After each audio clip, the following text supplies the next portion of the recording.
come on, and I'm going to talk about my recent horse riding lesson. So, as you know, if you're following my journey, that I go horse riding every 2 weeks, and yeah, Sunday was my last lesson. And overall, I feel like it was just a good, satisfactory lesson. I feel like nothing went wrong. Obviously there was a few mistakes in there, but like overall nothing went wrong.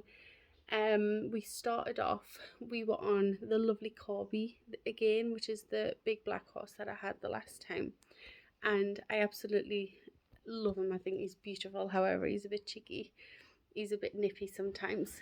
So yeah, we got on the horse and we start off with him doing some halting, because the first time I went on him, they weren't sure on what he was like, and my instructors only seen him with me before, so we worked on our halting. And if I'm honest, at the start, like, he was not listening to that. He was like, what do you mean stop? I'm not stopping. Like, he would literally walk into a bush over stopping, and that made me giggle a little bit. I had to put him into some tight circles to get him to stop, and I was trying to use all the words and the knees. I was squeezing the knees as hard as I physically could and pulling on the reins, but not yanking on them, because I don't think my instructor doesn't like that. In the past, it's what I've been taught, but my instructor doesn't like that. And now that I know more about horses, I completely agree. I mean, it's not the best to just yank on the mouth. So I was squeezing the hands, and it just took him a minute to sort of realize, right, okay, this is what you're after. But he did stop. I praised him, I gave him a good scratch, and we went on. And then we done that a few times, and the more you do it with him, the more you obviously understand, right, okay, this is what you're after from me, which is good. And we then went over some poles over the centre and changed the rein. Done the same thing on the other side, practiced some halting. And it's so weird with horses, you know, like, you can do it one way and get it, and then you can try the other way and you would think it's just the same, but you know, it's absolutely not, because he struggled a little bit. He wasn't as instant halting there as what he was in at the end of the last one. So that's crazy, isn't it? But anyways, we done some of that. We walked around and done some circles, and I sort of got to know the course, so to say. And what I had to do was sort of go large. I would come to some jumps and I would go around the jumps, go large, go around the jumps, and then we would do that a few times, and then I would go over the centre and change the rein. Now, typical me is I struggle sometimes to keep the horse going. Now, is that my fault? Maybe. I think it's definitely my fault at the beginning, because I'm in a rush and it's like, right, let's turn now. And I don't give the horse much space, I guess. So then he just grounds to a walk, a halt. And yeah, that was frustrating. So I'm trying to trot around these jumps into a circle, and yeah, my brain it's just like, right, okay, I want to go there, so let's go there, and it just obviously doesn't work. So we had to keep trying until I got there, which eventually I did. And I love the feeling of going around on a circle. I don't know why, I just feel like it's so cool. So I went round on a circle, back round and over the poles.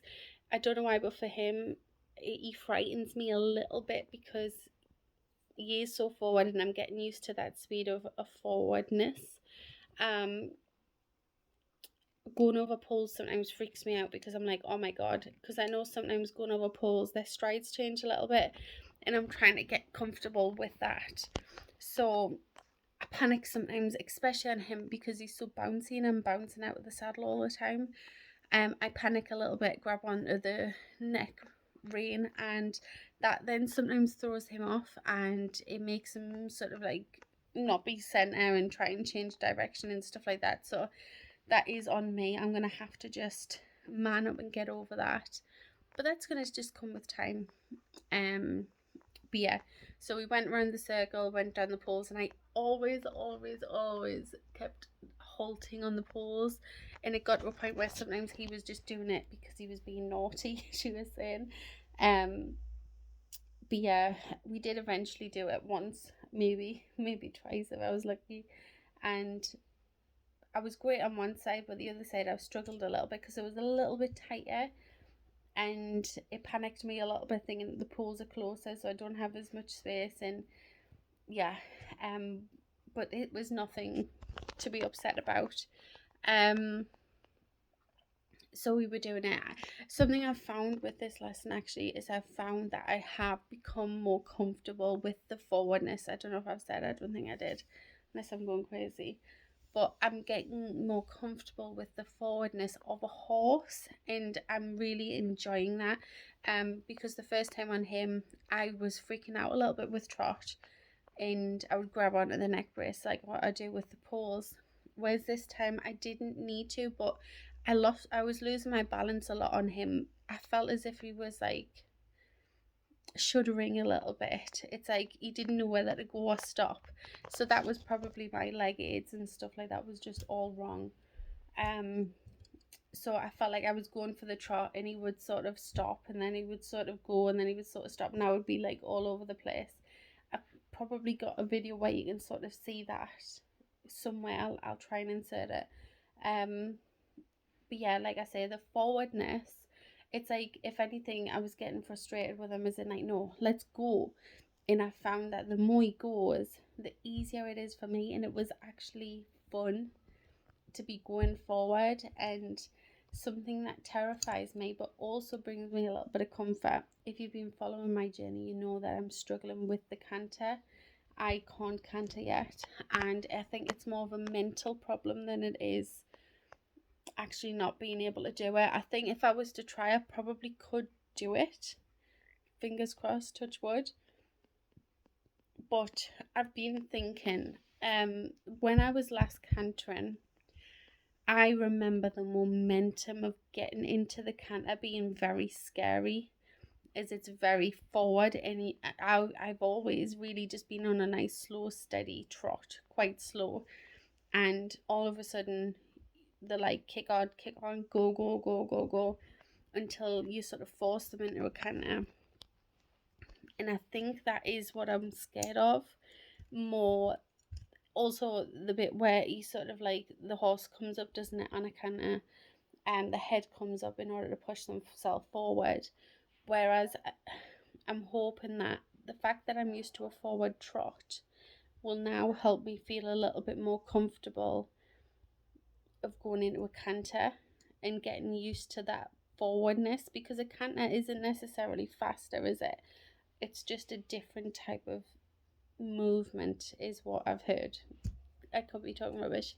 So that's what I'm trying to sort of get into my head is, yes, I'm frightened of a canter, but maybe it was because it was the run up to the canter was so scary, and like I was traumatized before I even got into the canter, you know. So hopefully now that I've fixed the forwardness, and it's like, oh, this is cool, I like it, I'm on a horse and I'm comfortable, hopefully that means I am now ready for the canter. So we can see about that. But I've got some exciting few weeks planned actually, because we basically ended the lesson actually, and I think he was done. She said she doesn't know how much he's used. She doesn't think he's used very often because he's quite a big horse, and she doesn't know if he's just tired, how fit he is. So by the end, he was, like I say, he was very much shuddering and stopping and starting, and he just didn't want he didn't want to go forward. And she says, no, I think he's done. So I got off the horse, put a stirrup away, which was very exciting. And yeah, like I said, I've got some exciting things happening, horse related, coming up soon. I'll not be able to record this, which is a shame, because my partner's not going, and I don't know if I would be able to do it myself. But maybe I'll get something, I don't know. But I might be going on my first hack, which is really fun. With my instructor, I need to do some stable management, especially if I'm going to be loading a horse very soon, which is very exciting. I need to do stable management, and that means I need to know how to look after the horses, obviously, never mind. But yeah, she offers this course thing, and she said she would help me sort of like look after the horses for a few hours, and then we can go for a little hack. So I found that very exciting. I'm really, really looking forward to that, and I'm gonna see where we go from there. I'm gonna book my lesson like normal, and then hopefully by that point I'm gonna have a word with her and sort of say like, after this I'm ready to sort of learn a horse. And she thinks like I was thinking of just going with the school, and I'm gonna have a word with her and just sort of see what she would recommend for me. Because as much as I love, what's he called? It's not Roger. Odie. Did I say Odie at the start? My mind's just gone blank. It's too late. As much as I love him, I think he's beautiful. Supposedly he's not the best on the yard. Now, do I need a nice friendly horse? Does this horse just need love? I don't know.